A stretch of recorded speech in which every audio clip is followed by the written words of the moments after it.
परमात्मा का रूप क्या है, उसे कैसे जानें। आत्मा का परम रूप परमात्मा है। स्वयं की चेतना ही चरम अवस्था परमात्मा है। सर्वव्यापी कीर्तन ही परमात्मा का संगीत है। अनादि एवं अनंत स्रोत हीन प्रकाश उसकी रोशनी है। संत ने उत्तर दिया, अपनी आंखें बंद करो और आत्मा को अपने अंदर ही खोजो। वह तुम्हारे भीतर ही कहीं गुम है। कबीरदास कहते हैं कि आत्मा और परमात्मा एक नहीं है और परमात्मा और आत्मा अलग अलग भी नहीं है, क्योंकि जैसी आत्मा वैसा ही परमात्मा और जैसा परमात्मा वैसी ही आत्मा, इनमें कोई अंतर या भेद नहीं है। परमात्मा कौन है, उसका रूप क्या है, वह कहाँ रहता है, परमात्मा से संपर्क कैसे किया जा सकता है।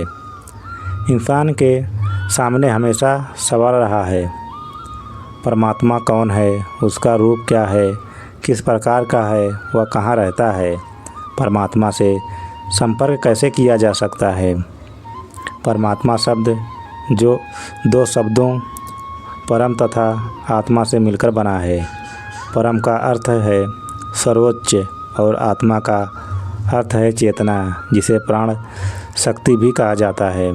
परमात्मा जो शक्ति है, जो इस धरती को ही नहीं वरन इस ब्रह्मांड को सुचारू रूप से चलाने के लिए उत्तरदायी है तथा ब्रह्मांड का प्रत्येक कण परमात्मा से पैदा हुआ है। परमात्मा एक है, अनेक नहीं। एको हम द्वितीयो नास्ति। सनातन वेद और गीता, कुरान, इबाइल, गुरु ग्रंथ साहिबा सब यही कहते हैं, परमात्मा एक है जो अजन्मा, जिसका कभी जन्म नहीं हुआ हो, अविनाशी, जिसका कभी नाश ना हो सके, तथा अनंत है। परमात्मा निराकार है। परमपिता परमात्मा का दिव्य रूप एक ज्योति बिंदु के समान दिए की लौ जैसा है। उपनिषदों में परमात्मा को सच्चिदानंद कहा गया है। सत्य अर्थात शाश्वत, अजर, अमर और अविनाशी स्वरूप। चित्त अर्थात चेतना, चेतना अर्थात दिव्य गुणों से सुसज्जित, उच्च स्तरीय आदर्शों अवस्थाओं से युक्त। आनंद अर्थात भाव, संवेदनाओं, सरसता, मृदुलता से सिक्त परमात्मा को तर्कों से परे एवं तर्क सम्मत भी माना जा सकता है। परमात्मा जिसका ध्यान शंकर जी हमेशा करते रहते हैं, जिन्हें क्रिश्चियन गॉड इज लाइट कहते हैं, यहूदी बेहोबा कहते हैं, जिनको गुरु नानक ने सत श्री आकार निराकार कहा है, जिनकी इस्लाम में संगे अस्वाद शिवलिंग की तरह पत्थर के रूप से इबादत। जब हज यात्रा पर जाते हैं तो कहते हैं, बौद्ध धर्म में भी ज्योति के आकार के लाल पत्थर का उपयोग ध्यान करने में करते हैं। परमात्मा ज्ञान का, प्रेम का, आनंद का, शांति का सागर है। ध्यान और मुराकाबे के जरिए आप परमात्मा तक पहुंच सकते हैं। वही आपका मूल्य स्वरूप है।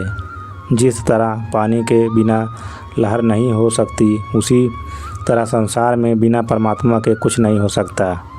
परमात्मा के पास संपूर्ण ज्ञान है, जबकि जीव के पास ज्ञान अधूरा है। यही कारण है कि जब किसी की मृत्यु होती है तो वह दुखी हो जाता है। ज्ञान होने पर इस दुख की अनुभूति नहीं होती। अनंत आकाशगंगाएँ, अनंत गृह और उपग्रह, अनंत सजीव तथा निर्जीव वस्तुएं आदि की जन्मदाता सिर्फ और सिर्फ वो शक्ति है जिसे परमात्मा के नाम से जाना जाता है। परमात्मा से जुड़ने का सबसे सरल उपाय है स्वभाव से सरल हो जाओ। जैसे तुम अपने आप को प्रेम करते हो, वैसे ही प्रेम परमात्मा से भी करो। परमात्मा को अपना ही अंश समझो। नैतिकता से युक्त पवित्र व स्वास्थ्य जीवन व्यतीत करना ही परमात्मा की सर्वश्रेष्ठ पूजा है। जीवन जन्म और मृत्यु के चक्र में फंसे रहते हैं तथा उनकी आयु निश्चित होती है और उन निश्चित आयु को पार कर लेने के पश्चात शरीर समाप्त हो जाता है। आत्मा का परम उद्देश्य परमात्मा में विलीन होना होता है, जिसे वो जन्म और मृत्यु के चक्र से मुक्त होकर मोक्ष को प्राप्त कर लेता है। बस वीडियो में इतना ही।